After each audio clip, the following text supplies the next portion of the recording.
अब मार्केट के all time high को सेलिब्रेट करने के लिए हमारे साथ हमारे स्टूडियो में मोतीलाल ओसवाल फाइनेंशियल सर्विसेज के गौतम दुग्गड़ जुड़े हैं। बतौर रिसर्च हेड गौतम दुग्गड़ वैसे तो 15 से ज़्यादा सेक्टर कवर करते हैं, लेकिन इन्हें एफएमसीजी स्पेस का स्पेशलिस्ट माना जाता है और इक्विटी मार्केट्स में 13 साल से ज़्यादा का अनुभव रखते हैं। 2012 से मोतीलाल ओसवाल से जुड़े हुए हैं। आइए जानते हैं उनसे इस समय वो कहाँ पर बुलिश हैं। Gautam ji, good morning.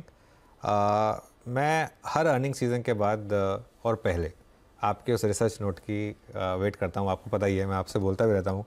तो इस बार का जो मैंने आपका अर्निंग्स रिव्यू देखा, स्पार्कलिंग लिखा आपने कि एकदम स्पार्कलिंग। क्या वही ये मार्केट एक तरीके से प्राइसिंग कर रहा है कि ये शायद आगे भी कंटिन्यू करेगा?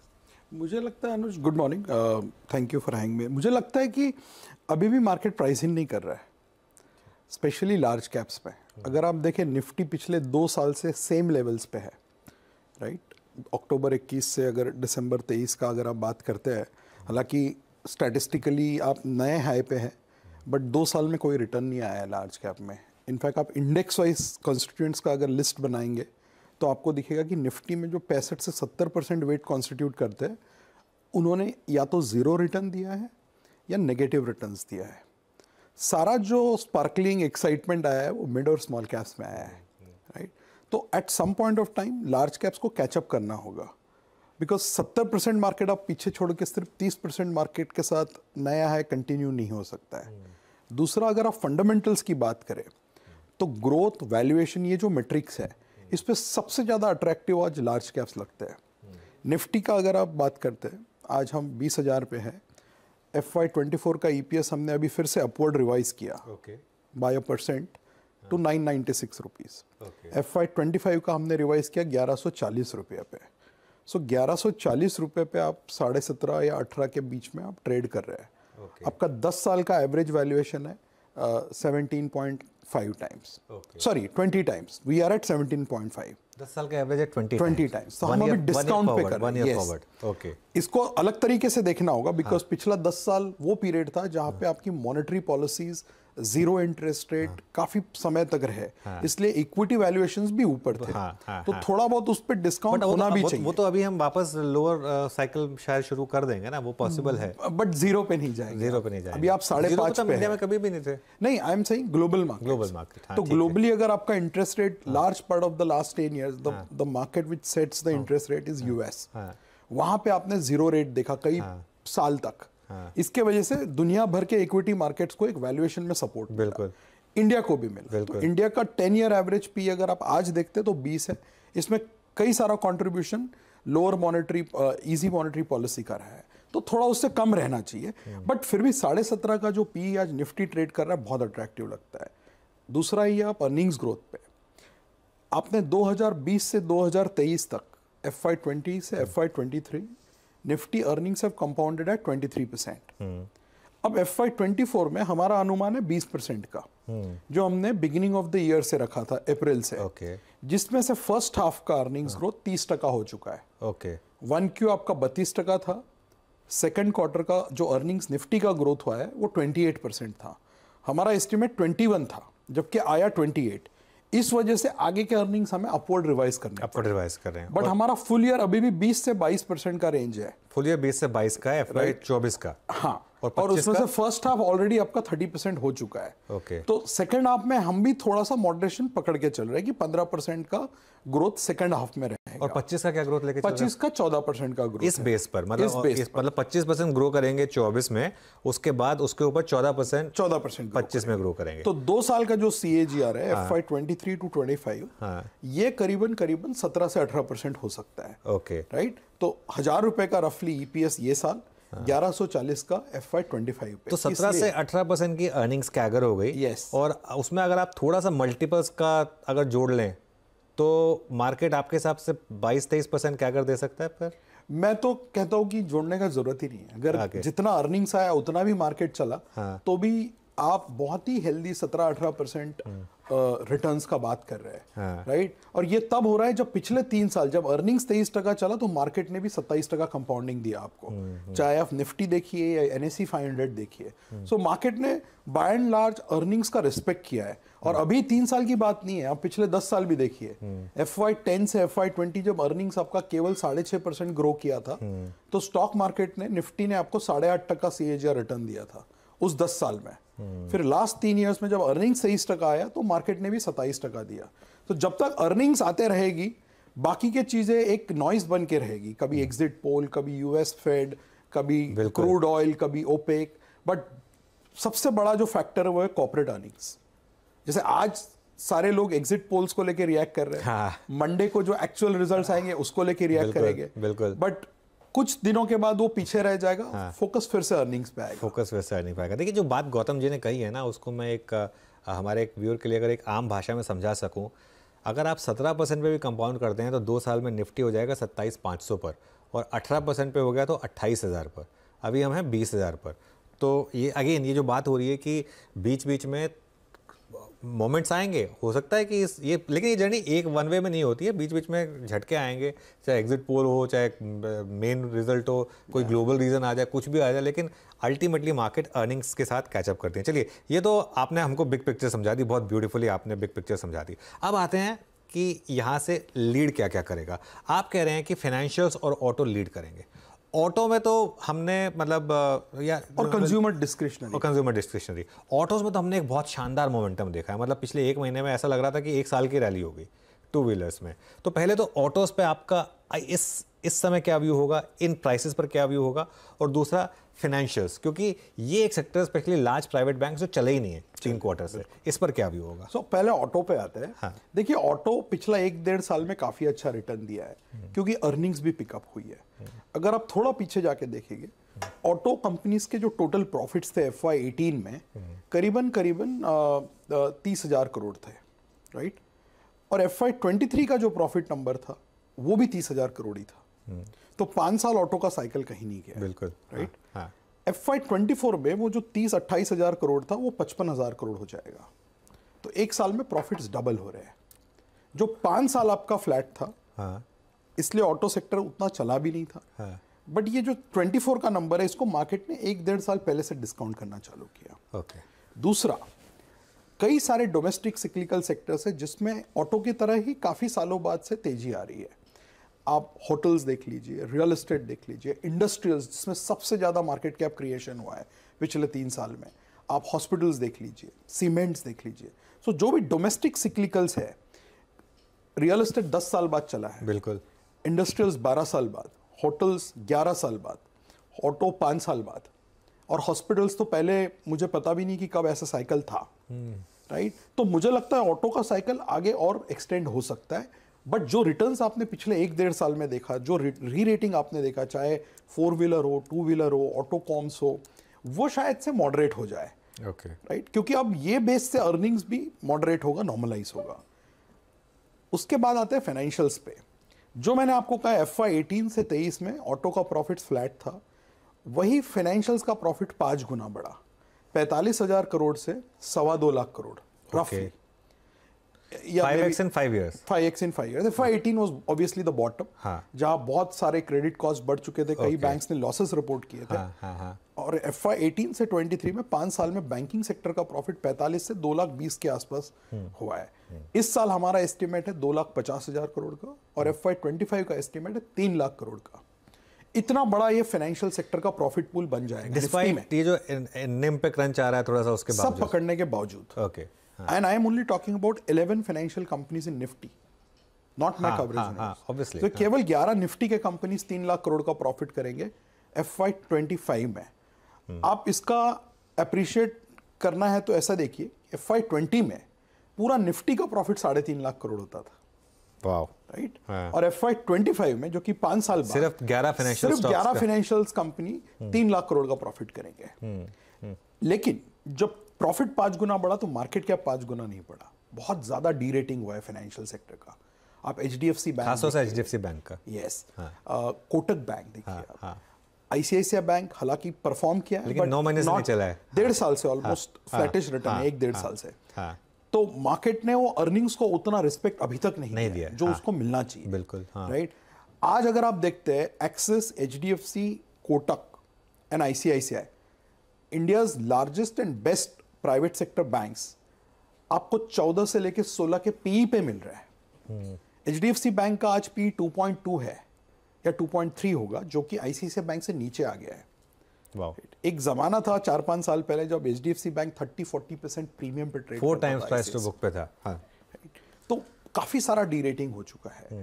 आरओईज आज भी स्ट्रांग है, और not only private sector bank, even PSU banks. आपने लास्ट टाइम कब ऐसा दौर देखा जब पीएसयू बैंक्स के आरओई 17, 18, 19% 3-3 साल तक कंटिन्यू हो रहे हैं। अभी मैं एसबीआई चेयरमैन से हमने मीटिंग किया था 2 दिन पहले। They are talking about 1.2% ROA and 20% ROE guidance. Stock is at 1 time price to book. मैंने भी एक इंटरव्यू किया था अभी लास्ट महीने खरा साहब के साथ, और मैंने उनसे एक चीज़ पूछी थी कि सारे पैरामीटर्स उनके वही हैं जो एक प्राइवेट बैंक के हैं, तो उनको पीएसयू का वैल्यूएशन क्यों मिलता है?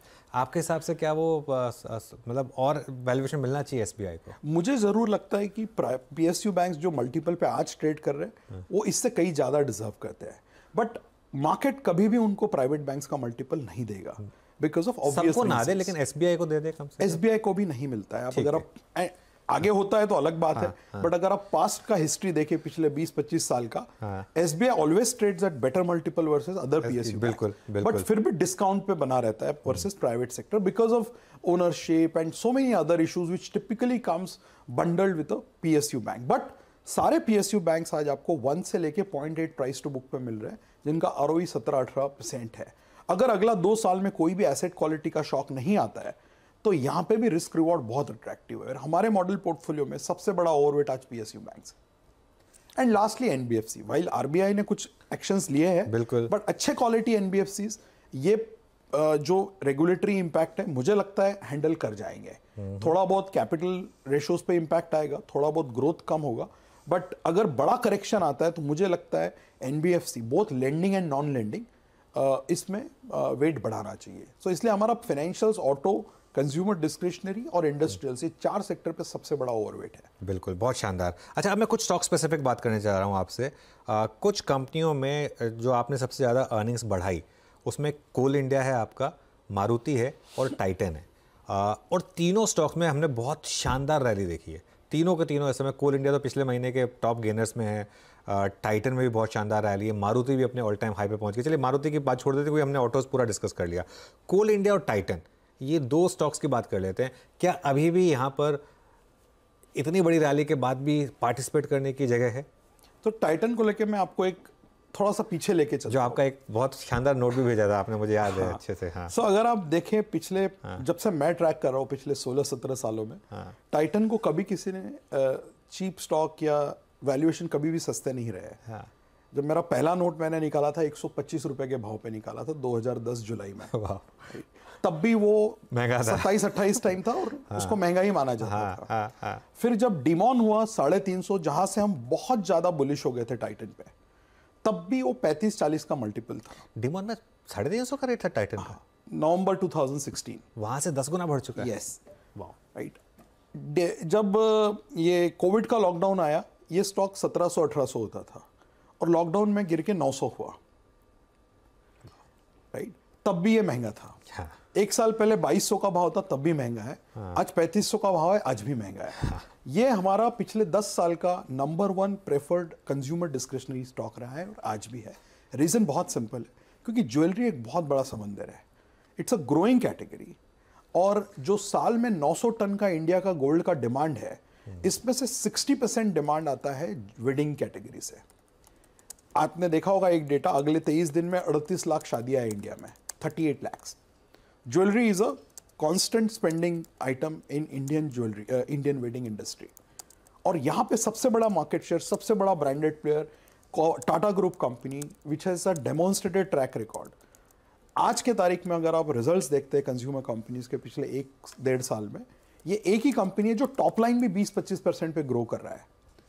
राइट। बाकी कंपनीज में आपका टॉप लाइन ग्रोथ बहुत लो सिंगल डिजिट्स है, क्योंकि वॉल्यूम ग्रोथ नहीं आ रहा है स्पेशली स्टेपल्स में।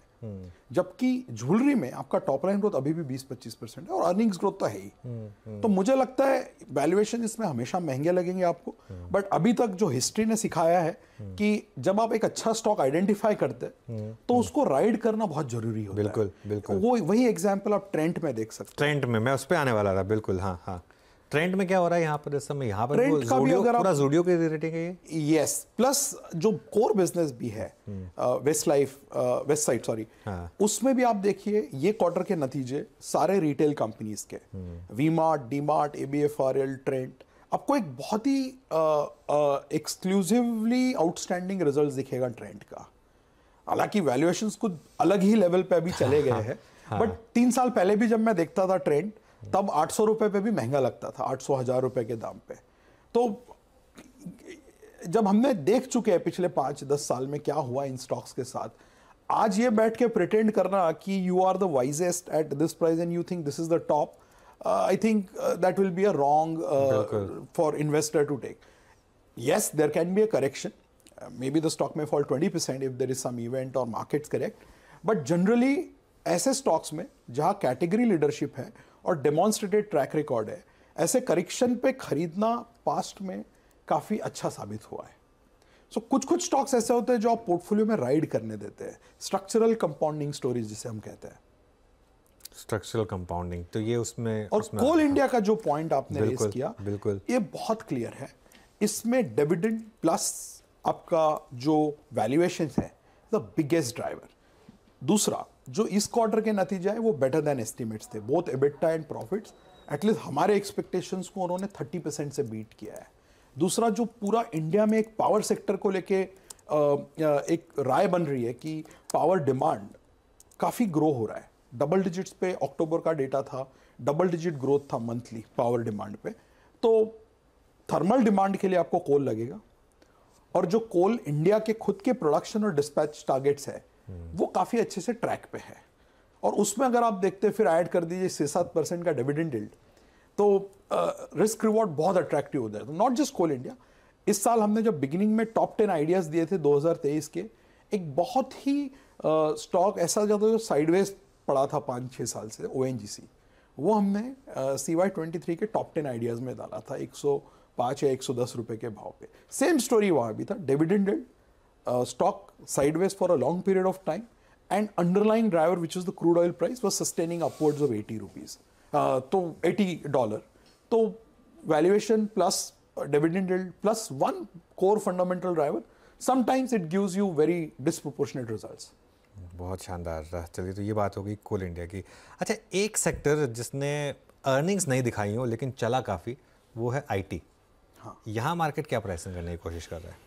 सो IT में 2 अलग तरीके के ट्रेंड्स है अनुज। आपने अगर पिछला 2-3 साल का देखा होगा तो लार्ज कैप्स अगर आप देखते हैं टॉप 5, बहुत अलग आपको एक फील आएगा, और मिड कैप्स अपने अलग ट्रेजेक्टरी पे है। मुझे लगता है ये थोड़ा देर और चल सकता है, क्योंकि आपने देखा अक्टूबर के महीने के जो रिजल्ट्स आए थे उसमें भी कंपनीज ने गाइडेंस कम किया है। लेकिन IT सेक्टर के लिए एक जो सबसे फेवरेबल चीज आज है वो है इसमें हाइप पूरा निकल गया है, जो कोविड का हाइप था, राइट। सारे IT कंपनीज 30-35 के PE पे चले गए थे, वो वापस से 20-22-18 के PE पे आ गए, एटलीस्ट द लार्ज कैप्स। और पे out ratios, dividend yield, free cash flow generation, वहाँ पे 1 रुपए का भी फर्क नहीं पड़ा है। आज भी 90-95% पे आउट रेशोज है, ROEs upwards of 30-35%। A company like TCS will do more than 45% ROE, right? And 55,000 odd crores of profit। लेकिन बिकॉज ये इतने बेलवेदर स्टॉक्स हो चुके हैं, और US में 5.5% इंटरेस्ट रेट ने जो एक मैक्रो लेवल पे वरी क्रिएट किया, हालांकि अभी तक वो पैन आउट नहीं हुआ है रिसेशन, बट कहीं ना कहीं at the back of your mind आप हमेशा ये सोचते रहते हो कि US में कभी ना कभी रिसेशन आएगा तो इंडियन IT को फर्क पड़ेगा। बट अगर आपका नज़रिया थोड़ा लंबा है और आप थोड़ा सा अंडर परफॉर्मेंस और सहन कर सकते हो, तो मुझे लगता है वैल्यू बहुत है Indian IT, specially large cap में। ओके, अच्छा, एक आपने रियल्टी की बात छेड़ी, तो रियल्टी में क्योंकि हम अभी भी कई लोग मानते हैं कि मिड सेक्टर, मतलब मिड साइकिल में है तेज़ी की, क्या अभी भी यहाँ अपॉर्चुनिटीज़ हैं? आपने एक रिसेंटली इनिशिएट कवरेज किया था सनटेक पर फॉर एग्जांपल, तो क्या वो आपका प्रेफर्ड पिक है और ओवरऑल क्या व्यू है आपका अब रियल एस्टेट पर? एक्चुअली मिड साइकिल नहीं, अभी तो साइकिल चालू हुआ है। अच्छा, राइट, ऐसा मुझे लगता है। हाँ। आई मे बी रॉन्ग। 2008-10 के बाद से 2021 तक 11 साल का आपका या 10-11 साल का स्लो डाउन था या डाउन साइकिल था। तो 1 या 2 साल में मिड साइकिल पे आप शायद नहीं आएंगे। राइट। दूसरा, जहाँ तक हमारी बात है, हमने आज सुबह फिर एक रिपोर्ट निकाला है रियल एस्टेट सेक्टर पे, जहाँ पे हमने हमारा जो नंबर है वो रिवाइज किया है। प्री सेल्स ग्रोथ जो सबसे बड़ा ड्राइवर होता है operational for real estate companies, हम जब साल चालू हुआ हमारा अनुमान था 15% का full year pre sales growth होगा हमारे कवरेज यूनिवर्स के 12 स्टॉक्स का। आज हम लिख रहे हैं कि 30% होगा। हम फर्स्ट हाफ में आपने देखा लॉन्चेस 26,000 करोड़ के हुए हैं हमारे 12 कंपनीज जो कवर करते हैं। सेकेंड हाफ में हमने नंबर लिखा है 82,000 करोड़ का। राइट। तो रियल एस्टेट में 2-3 चीजें हो रही है। काफी सालों का पेंट अप डिमांड है, अफोर्डेबिलिटी इंक्रीज हुआ है क्योंकि कंज्यूमर का इनकम ग्रोथ जरूर हुआ है पिछले 10 साल में, और प्रॉपर्टी प्राइसेस काफी सालों तक फ्लैट थी टॉप सिटीज में। तो हमें लगता है ये जो साइकिल है काफी लंबा चल सकता है। इसमें हमारे जो प्रेफर्ड स्टॉक्स है वो है गोदरेज, प्रेस्टीज। ये 2 हमारे टॉप आइडियाज हैं, जिसमें से गोदरेज प्रॉपर्टीज हमने मार्च के महीने में हमारे मॉडल पोर्टफोलियो में अराउंड 1050 रुपीज डाला था, वो हमें अभी भी अच्छा लगता है। बैंगलोर ओरिएंटेड कंपनीज पे भी हमारा एक पॉजिटिव व्यू है, और सब में हमने देखा सारे रिजल्ट्स ये क्वार्टर के अच्छे आए, कहीं कहीं पे नंबर्स अपग्रेड हुए, और सब जगह पे प्री सेल्स, लॉन्च, ये जो बेसिक ऑपरेशनल पैरामीटर्स होते हैं उसमें अपवर्ड रिवीजन करना पड़ा। ओके, बहुत सेक्टर्स की बात होगी। अच्छा, एक सेक्टर जो अब थोड़ा सा वापस फोकस में आ रहा है वो है स्पेशलिटी केमिकल्स। यहाँ पर कवरेज है क्या आपकी, और अगर है तो कोई पर्टिकुलर स्टॉक्स जो आपको इंटरेस्टिंग लग रहे हो यहाँ पर? तो यहाँ हमारा बहुत वाइड और डेप्थ वाला कवरेज है। हम करीबन 15 स्टॉक्स कवर करते हैं, small cap, mid cap, large cap सब मिला के। मुझे लगता है इस सेक्टर को अभी भी टाइम है परफॉर्म करने को, क्योंकि जो एक बम्प आया था कोविड में मार्जिन्स का, सेक्टर का ग्रॉस मार्जिन 40 होता था, जो अगले 4 क्वार्टर में 51% हो गया। So both EBITDA and profit margins में आपने 1000 बेसिस पॉइंट का स्पाइक देखा था 3-4 क्वार्टर्स में, बिकॉज सप्लाई कंस्ट्रेंट्स थे, चाइना में इश्यूज थे, वो सब अब नॉर्मलाइज हो गया है। जो 40 का मार्जिन 50 हुआ था ग्रॉस, वो वापस 40 पे आ गया है। लेकिन valuations despite 2 years of under performance अभी भी महंगे हैं। तो इस सेक्टर को थोड़ा समय और बिताना पड़ेगा जब तक अर्निंग्स और वैल्यूएशंस में थोड़ा सा कन्वर्जेंस नहीं होता है।